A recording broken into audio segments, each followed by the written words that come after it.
Good morning. Our devotion this morning is Psalm 54, so let's read that together.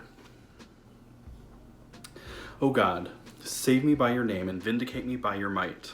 O God, hear my prayer, give ear to the words of my mouth. For strangers have risen against me, ruthless men seek my life. They do not set God before themselves. Behold, God is my helper. The Lord is the upholder of my life. He will return the evil to my enemies. In your faithfulness, put an end to them. With a freewill offering, I will sacrifice to you. I will give thanks to your name, O Lord, for it is good.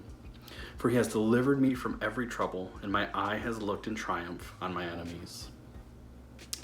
This psalm was written by David during the time period where he is hiding from King Saul. The deterioration of their relationship from David being the conqueror of Goliath and well honored and praised by the people, to being called in as a musician, a court musician, to calm Saul's temper, and then the breakdown of God removing his spirit from Saul and preparing David to become king, and Saul basically takes several times to try and kill him and ends up pursuing him in these different places. And so as David is saying, save me, vindicate me, hear my prayer, these people who are chasing after me aren't following your will. He's in a very dire situation, a life and death situation. But at the end of it, or in the middle of it, he says, God is my helper. And at the end of it, he says, I will give thanks to your name, for it is good.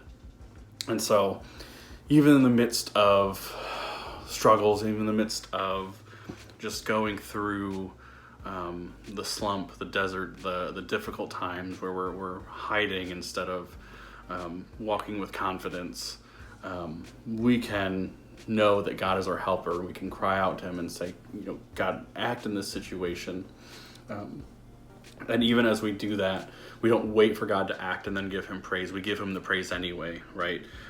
David is in the situation as he's saying these things. And so we have to remember that regardless of what's happening in the moment, God is still good. He does good, and he's worthy of the praise that we send to him. So whatever cave you might be hiding in today, call out to God for help and give him praise for who he is and how he works.